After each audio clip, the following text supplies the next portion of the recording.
Hi friends, welcome back to my YouTube channel. ನಾನಿವತ್ತು ಈ ವಿಡಿಯೋದಲ್ಲಿ ತೋರಿಸ್ತಾ ಇರೋಂಥ ಪ್ಲ್ಯಾಂಟು ಹರ್ಬನ್ ಪ್ಲ್ಯಾಂಟು. ಇದರಿಂದ ನಾವು ಸಾಂಬಾರ್ ರೆಸಿಪಿನ ತೋರಿಸ್ತಾ ಇದ್ದೀನಿ ಯಾವ ಥರ ಮಾಡೋದು ಅಂತ.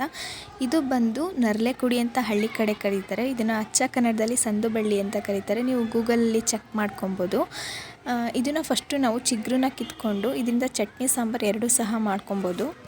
ನೀಟಾಗಿ ಹುರ್ಕೊಬೇಕು, ಅದರಲ್ಲಿ ಹಸಿ ವಾಸನೆ ಹೋಗೋವರೆಗೂ ಸಹ ನೀಟಾಗಿ ಹುರ್ಕೊಬೇಕು. ನೆಕ್ಸ್ಟ್ ಇದನ್ನು ಹುರಿದಾದ್ಮೇಲೆ ನಾವು ಇದಕ್ಕೆ ಖಾರನ ರೆಡಿ ಮಾಡ್ಕೊಳ್ಳೋಣ. ಅದಕ್ಕೆ ಬೇಕಾಗಿರೋವಂಥದ್ದು ತೆಂಗಿನಕಾಯಿ ತುರಿ ಮತ್ತು ಈರುಳ್ಳಿನ ನಾವು ಸುಟ್ಕೊಬೇಕು. ಈ ಕೆಂಡ ಇದ್ದರೆ ಕೆಂಡದಲ್ಲಿ ಸುಟ್ಕೊಬೋದು ಈರುಳ್ಳಿನ, ಅಥವಾ ಈ ಥರ ಗ್ಯಾಸ್ ಮೇಲೇ ಸುಟ್ಕೊಬೋದು.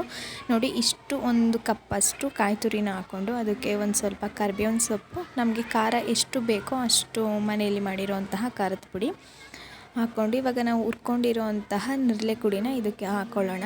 ನೆಕ್ಸ್ಟು ನಾವು ಬೇಯಿಸ್ಕೊಂಡಿರ್ತೀವಿ ನೋಡಿ ಈರುಳ್ಳಿ, ಅದನ್ನು ಸಹ ನಾವು ಸಿಪ್ಪೆ ಎಲ್ಲ ತೆಗೆದು ಇದಕ್ಕೆ ಪೀಸ್ಗಳಾಗಿ ಈರುಳ್ಳಿನ ಸಹ ಹಾಕ್ಕೊಬೇಕು. ಸ್ವಲ್ಪ ಬೆಳ್ಳುಳ್ಳಿನೂ ಸಹ ಬೆಚ್ಚಗೆ ಮಾಡ್ಕೊಂಡಿರಬೇಕು. ಬೆಳ್ಳುಳ್ಳಿನೂ ಸಹ ಇದಕ್ಕೆ ಒಂದು ಬೆಳ್ಳುಳ್ಳಿಯಷ್ಟು ಹಾಕ್ಕೊಂಡ್ರೆ ಸಾಕಾಗುತ್ತೆ.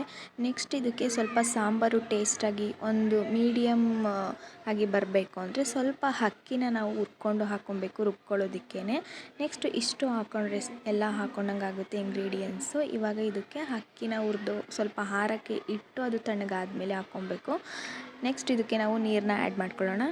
ಇಷ್ಟೇ, ಇದು ರುಬ್ಕೊಂಡು ಇಟ್ಕೊಂಡು ನೆಕ್ಸ್ಟ್ ಇವಾಗ ಒಂದು ಪಾತ್ರೆಯಲ್ಲಿ ನಾವು ಒಂದು 2 ಟೇಬಲ್ ಸ್ಪೂನಷ್ಟು ಆಯಿಲ್ನ ಹಾಕ್ಕೊಂಡು ಅದಕ್ಕೆ ಸಾಸಿವೆನ ಹಾಕ್ಕೊಬೇಕು. ನೆಕ್ಸ್ಟ್ ನಾವು ಇನ್ನು ಒಗ್ಗರಣೆಗೆ ಏನೇನು ಹಾಕ್ತೀವಿ ಹಾಕ್ಕೊಂಡ್ರೆ ಆಯಿತು. ಇದರಿಂದ ಏನೇನು ಬೆನಿಫಿಟ್ಸ್ ಅಂದರೆ ಬೋನ್ಸು ತುಂಬಾ ಗಟ್ಟಿಯಾಗುತ್ತೆ, ಕೊಲೆಸ್ಟ್ರಾಲ್ನ ರೆಡ್ಯೂಸ್ ಮಾಡುತ್ತೆ. ಈ ಸಾಂಬಾರು ಅಥವಾ ಚಟ್ನಿ ಮಾಡೋದ್ರಿಂದ ವೆಯ್ಟ್ ಲಾಸ್ ಮಾಡ್ಕೊಬೋದು. 1 ವೀಕಲ್ಲಿ 2 ಟೈಮ್ಸ್ ಈ ಥರ ಚಟ್ನಿ ಅಥವಾ ಸಾಂಬಾರನ್ನ ಮಾಡ್ಕೊಳ್ಳೋದ್ರಿಂದ ಹೆಲ್ತ್ಗೆ ತುಂಬಾ ಒಳ್ಳೆಯದು. ಈಗ ಇದಕ್ಕೆ ಒಂದು ಚಿಟಿಕೆಯಷ್ಟು ಅರಿಶಿನ ಹಾಕ್ಕೊಂಡು ಈರುಳ್ಳಿ ಬೆಳ್ಳುಳ್ಳಿ ಹಾಕ್ಕೊಂಡು ನಾವು ರುಬ್ಬಿಟ್ಕೊಂಡಿರೋಂತಹ ಖಾರನ ರುಬ್ಬಿ ನಮಗೆ ಎಷ್ಟು ನೀರು ಬೇಕೋ ಅಷ್ಟು ನೀರು ಹಾಕ್ಕೊಂಡು ಚೆನ್ನಾಗಿ ಬೇಯಿಸ್ಕೊಬೇಕು. ಇದನ್ನು ಹಸಿ ವಾಸನೆ ಹೋಗೋವರೆಗೂ ನಾವು ಫಸ್ಟೇ ಫ್ರೈ ಮಾಡಿರ್ತೀವಿ, ಆದ್ರೂ ಸಾಂಬಾರನ್ನ ಚೆನ್ನಾಗಿ ಕುದಿಸ್ಕೊಬೇಕು. ನೆಕ್ಸ್ಟ್ ಇದಕ್ಕೆ ರುಚಿಗೆ ತಕ್ಕಷ್ಟು ಉಪ್ಪನ್ನ ಹಾಕಿ ಒಂದು 10ರಿಂದ 15 ನಿಮಿಷ ಚೆನ್ನಾಗಿ ಬೇಯಿಸ್ಕೊಂಡ್ರೆ ಸಾಂಬಾರು ರೆಡಿಯಾಗುತ್ತೆ.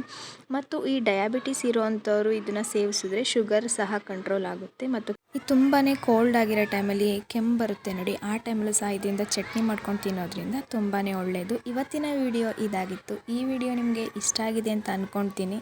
ಇಷ್ಟ ಆಗಿದರೆ ನನ್ನ ಚಾನಲ್ನ ಸಬ್ಸ್ಕ್ರೈಬ್ ಮಾಡಿ, ಲೈಕ್ ಮಾಡಿ, ಕಮೆಂಟ್ ಮಾಡಿ, ಶೇರ್ ಮಾಡಿ. Thank you.